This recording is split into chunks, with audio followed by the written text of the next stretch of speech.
Bonjour Monsieur Valdé, Bonjour. merci de me recevoir. Merci. Je reçois souvent beaucoup de questions sur mon compte TikTok et beaucoup de gens me demandent des questions par rapport à la formation, à ce qui concerne Pflegefachkraft, Ok. ce que veut être Pflegefachkraft, c'est-à-dire les infirmiers ou les aides-soignants en français. Ok. Donc vu que vous faites la formation, je voudrais vous poser quelques questions que je reçois souvent. Ok. Et ensemble, on va essayer de parler du parcours d'aide-soignant ici en Allemagne et toutes les questions relatives à ça.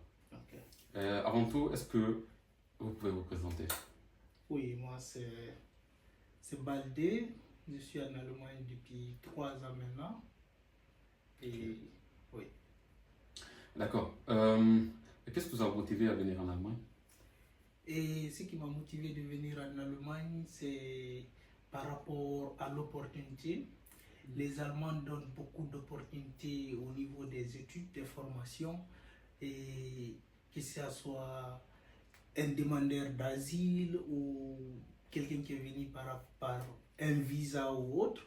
Si tu es là, si tu es motivé, tu veux vraiment étudier, que tu aies les papiers ou pas, l'Allemagne te donne la possibilité d'étudier. C'est pas comme dans les autres pays où on te demande un visa ou un titre de séjour pour apprendre une formation ou faire des études. Ah oui, en tout cas, ça fait une grosse différence lorsque tu es capable d'étudier, que tu sois encore régularisé dans le pays ou pas. C'est un très grand avantage. Ouais. Alors, comment ça s'est passé depuis ton arrivée en Allemagne? Oui, comment ça se passe, je devrais dire peut-être? Oui, depuis que je suis là, c'est un peu compliqué au départ pour quelqu'un qui vient d'arriver dans un pays où tu ne comprends pas la langue. Donc c'est un peu compliqué, comme partout dans le monde. Mais après, quand tu as la base de la langue, ça devient aussi facile et les portes s'ouvrent pour toi.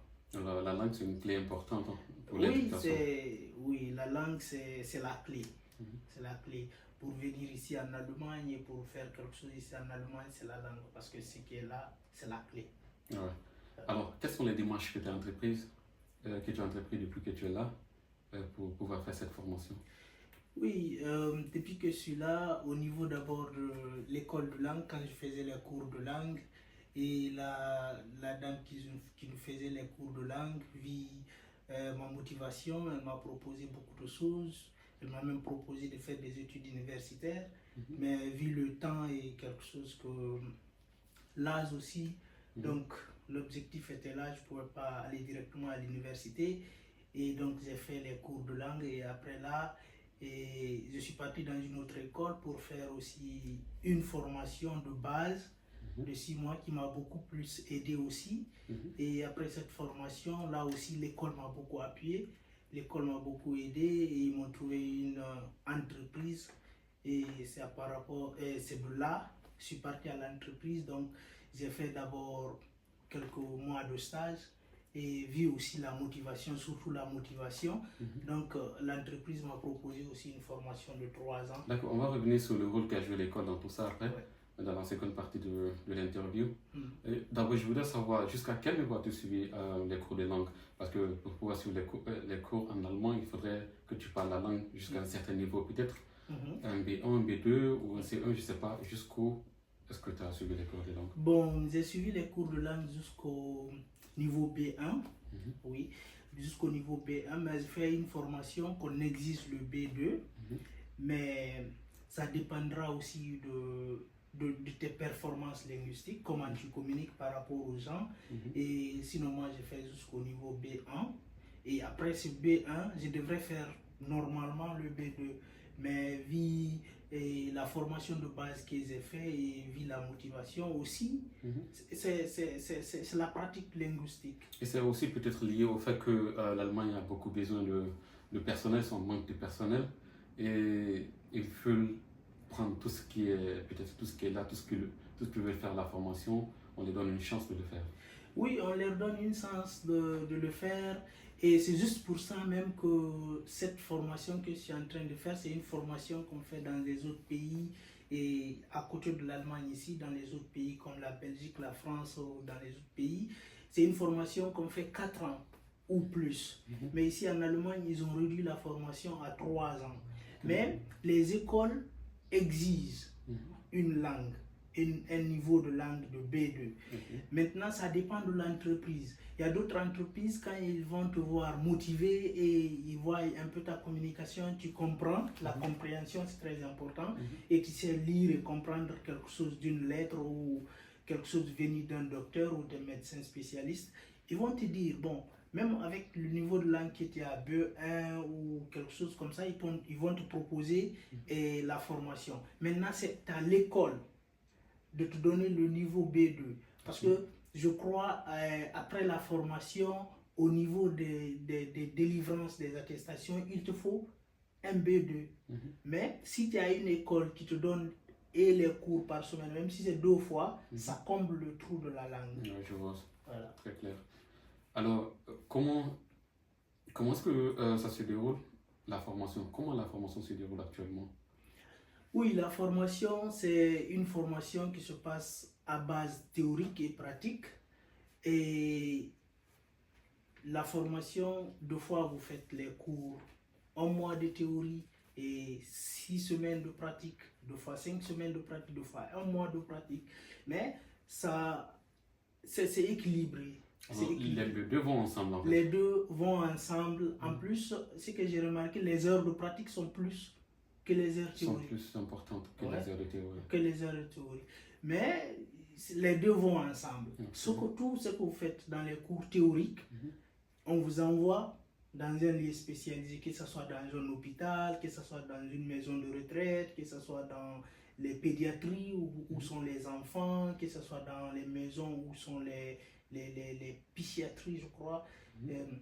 Donc vous partez là, vous pratiquez ce que vous avez appris. Vous pratiquez. C'est très important que les heures de pratique soient plus importantes que les heures théoriques, parce que c'est dans la pratique qu'on montre vraiment ce qu'on sait faire, qu'on apprend vraiment en quoi consiste le métier en fait. C'est très important.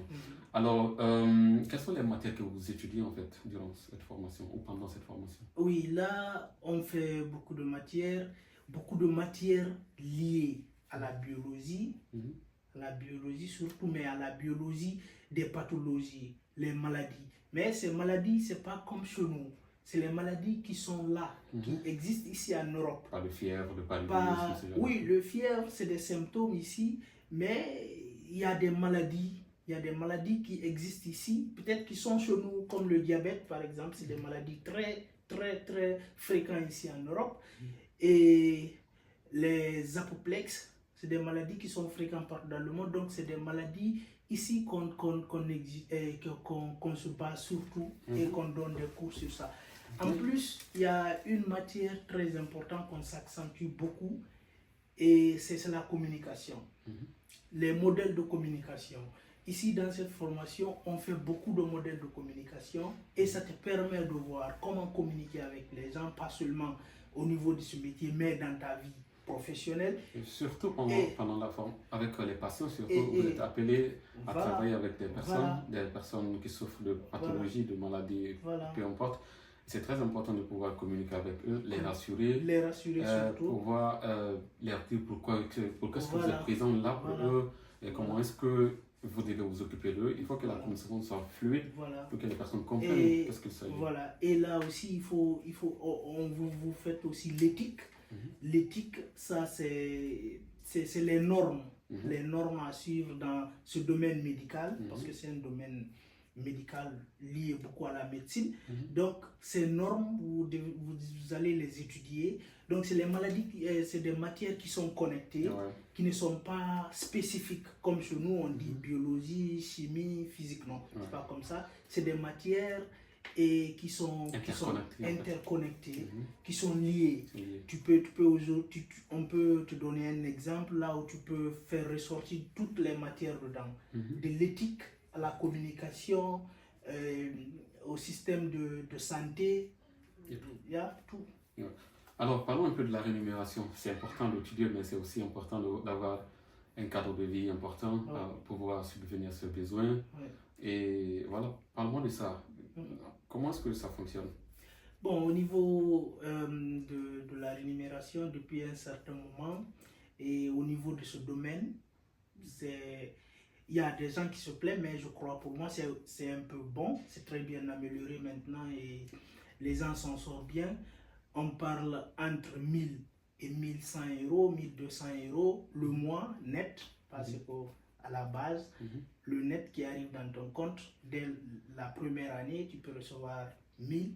Dans certaines entreprises, tu peux recevoir 960, mais ceux-là, de 960 à 1000 la première année, et ça évolue en deuxième année, en deuxième et en 100 euros troisième peut-être de année. plus. Oui, et ce que je trouve aussi bon dans ce domaine, c'est parce que si tu es là, tu commences la formation déjà en étant demandeur d'asile. Par exemple. Quand tu commences la formation, après 3 mois, tu peux, quand tu es dans les normes, tu as tous les documents requis, tu peux demander le titre de séjour qu'on peut t'accorder. Et si on te l'accorde, on te propose aussi, si c'est nécessaire pour toi, de faire 20 heures de travail par semaine. Et cela va apporter un plus.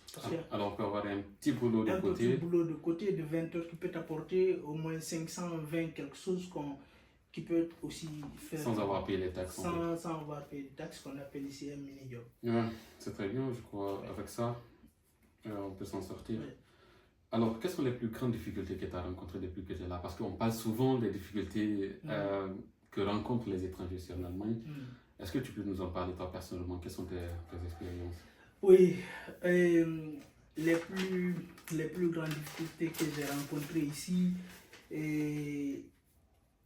en premier, les difficultés, comme tout le monde, c'est la langue. Quand tu arrives dans un pays où tu ne parles pas la langue, c'est quelque chose de très difficile. Et comment partir, comment frapper à des portes, c'est très difficile.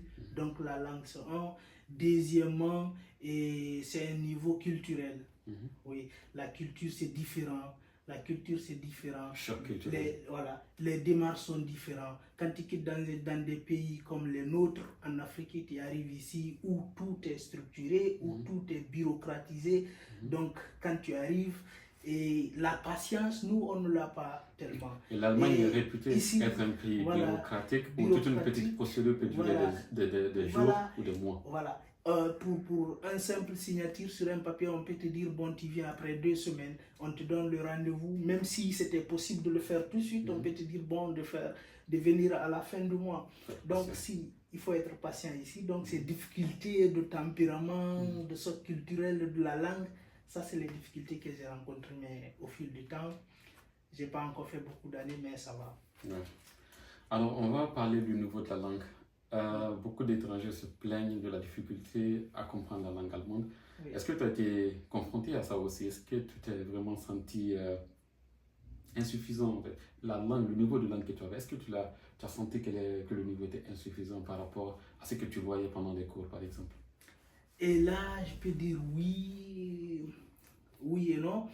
Et le niveau de langue, pour nous, les gens qui sont la francophonie, les gens qui parlent français, qui parlent anglais, et les niveaux de langue, si tu as fait des études sur nous, le niveau de langue, c'est très important, mais pour nous, c'est très facile pour nous de faire une formation, surtout des formations qui sont universelles, comme la médecine ou les formations liées à la médecine. Où les termes sont beaucoup plus latins. Les termes sont beaucoup plus latins, qui se ressemblent, qui sont des termes internationaux partout. C'est les mêmes termes qu'on emploie en anglais et en français. Donc c'est un atout pour nous. C'est un atout pour nous par rapport aux gens qui viennent de l'Asie, qui parlent chinois, qui ont un autre alphabet. Donc ces gens-là, pour venir, il faut d'abord être... un cours d'alphabétisation pour connaître d'abord ABC et maintenant de faire des syllabes pour interconnecter les mots pour pouvoir former un mot. Et pour nous, les gens qui viennent par exemple, qui parlent français ou anglais, c'est très facile pour nous. On a l'avantage d'avoir le même alphabet, même s'il y a quelques lettres de plus en allemand. Voilà. Mais en ce qui concerne le métier, il y a beaucoup plus de similarités. Parce que c'est universel. En plus, ça, c'est un atout. Donc, là, je peux dire ça dépendra maintenant de ta motivation et de l'importance que tu donnes à la langue et de ta disponibilité pour l'apprentissage de la langue. Voilà. Ok, super. Comment est-ce que tu as pu surmonter toutes ces difficultés en fait, que tu rencontrais quotidiennement? Est-ce que tu as été accompagné par des structures, par des écoles, par ton entreprise? Comment est-ce que ça s'est passé? Oui. c'est des difficultés qu'on ne surmonte pas seul, je peux dire. Quel qu'en soit, tu sois fort dans la tête, mais tu ne peux pas surmonter des problèmes comme ça seul. Surtout quand tu ne sais pas parler aussi la langue et tu ne connais pas où frapper, à quelle porte frapper pour demander telle chose. Et tout est possible ici. Donc, j'ai été beaucoup plus accompagné par la première dame qui m'a donné les cours de langue. Oui, la dame, c'est une dame d'origine syrienne, de l'Amérique latine, mais elle a fait plus de 35 à 40 ans ici en Allemagne. Donc, et vu ma personne, ma motivation, donc elle m'a apporté beaucoup de choses. Donc, elle m'a beaucoup aidé, elle m'a montré des routes, elle m'a montré des portes. Donc, au niveau de ces portes, ils ne m'ont jamais fermé la porte et ils m'ont toujours aidé. Et je peux dire, les Allemands, pas ce qu'on raconte sur eux. Oui, bien sûr, il y a ce côté. Ça, c'est partout dans le monde, même chez nous. Il y a ce côté. Des brebis galeuses. Il y a des côtés. Mais je peux dire, en général, les Allemands sont prêts à aider les gens qui sont motivés, qui veulent faire quelque chose et qui voient en toi quelque chose d'avenir. Tu peux apporter un plus. Et dans leur pays, que ce soit dans l'humanité entière, parce que les Allemands aident beaucoup. Ils récompensent le travail. Ils récompensent le travail, ça, c'est sans mots. Ok, super. Alors, qu'est-ce qu'il faut savoir avant de se lancer dans cette formation en fait? Quels sont les conseils que tu peux apporter aux personnes qui nous regardent, qui voudraient se lancer dans l'infirmerie par exemple, ou dans une autre formation d'ailleurs généralement en Allemagne ici? Et le premier conseil que je peux donner à tout un chacun qui veut venir ici chercher de l'avenir en Allemagne, que ce soit dans le domaine de l'infirmerie, que ce soit dans un autre domaine, d'abord la base, la clé, c'est la langue. Quand vous apprenez bien la langue, vous avez une base de langue, franchement l'Allemagne donne des opportunités. Et les gens sont ouverts à l'aide. Mais c'est les gens qui sont professionnels. Ils ne peuvent pas t'aider dans quelque chose qui ne voit pas l'avenir dans ça. Donc les gens sont prêts là à t'aider, mais ça dépendra de ta motivation. Il va falloir montrer que tu mérites d'être aidé. Tu mérites d'être aidé, que tu peux apporter un plus et dans ta vie et dans la vie de l'humanité et dans la vie de l'Allemagne. Là, ils vont t'aider. Mais la base de tout ça, c'est la langue. Quand tu sais communiquer, tu sais demander ce que tu veux, tu sais lire et savoir, ça c'est mon droit, ça c'est mon devoir. Là, franchement, toutes les portes sont ouvertes. Toutes les portes seront ouvertes pour toi en Allemagne. Même s'il y a beaucoup de bureaucratie, tu peux surmonter tout ça très facilement et à la fin, tu vas t'habituer à ces longues bureaucraties et ça va être facile pour toi. Super. Alors, on se rapproche de la fin. Après la formation, tu as certainement des projets en fait. Quels sont les projets que tu as dans le court ou dans le long terme? Dans le court terme, mes projets d'abord c'est de travailler de travailler pour l'entreprise qui m'a donné la chance de faire une formation et de travailler pour cette entreprise pour l'apporter le plus, le retour qu'ils m'ont donné. Et en plus maintenant à l'avenir j'ai beaucoup de projets, peut-être que travailler maintenant pour mon pays ou travailler pour les institutions internationales, ça dépendra maintenant de l'état de santé que je vais avoir au futur. Et ça dépendra aussi maintenant des acquis, des plus apportés au niveau de ma formation et de ce que je vais apprendre. Super, tu as déjà anticipé la prochaine question, alors je voulais demander est-ce que tu pensais rester en Allemagne pour travailler ou dès après ta formation tu penses à retourner dans ton pays d'origine? Bon, on va sauter sur cette question, tu l'as déjà répondu. Alors, y a-t-il des possibilités de spécialisation dans la formation que tu fais? Parce que c'est important d'étudier, de faire cette formation, mais il y en a qui veulent aller encore pousser encore la barre un peu plus haute. Est-ce qu'il y a des procédures ou il y a des possibilités de spécialisation après la formation et lesquelles? Oui, comme je l'ai dit au départ, l'Allemagne c'est un pays qui donne beaucoup d'opportunités. Donc il y a beaucoup de spécialisations après cette formation. Il y a des spécialisations par exemple qu'on appelle Wound manager, ça c'est quelqu'un qui est spécialisé des plaies infectées et autres, un traitement des plaies infectées. Il y a aussi les spécialisations au niveau de palliatifs légaux, ça aussi ça existe. Les soins palliatifs. Les soins palliatifs. Sont en fin de vie. Voilà. Donc il y a aussi dans le domaine des maisons de retraite, si tu veux te spécialiser en directeur, en directeur des ressources humaines, ou en chef en ces lieux, ou même plus si tu as une motivation qui part au-delà, tu peux aussi même être médecin, parce que c'est quelque chose qui est lié à la médecine. Tu peux faire une formation au niveau d'être aide-médecin et après maintenant tu peux être médecin. C'est très facile parce que c'est lié. C'est lié, c'est une suite en fait. Oui, donc ça donne beaucoup d'opportunités. Alors, quel est le message que tu voudrais faire passer à tous ceux qui nous regardent aujourd'hui à travers le monde? Bon, tous ceux qui nous regardent, ce que je vais leur dire ici, ce que je vais vous dire en premier, c'est si vous voulez venir en Allemagne, franchement, apprenez la langue. Ça, c'est la clé. La clé, mais si je dis la clé, c'est la clé. Parce qu'on dit que l'anglais, c'est une langue internationale et autres, mais beaucoup de pays, non. L'Allemagne, l'anglais t'apporte peu. Et 1, l'anglais, 2, la motivation, 3, la patience. Ici en Europe, je ne sais pas, mais ici en Allemagne, il faut être patient. Et j'ai passé dans d'autres pays aussi, il faut être patient.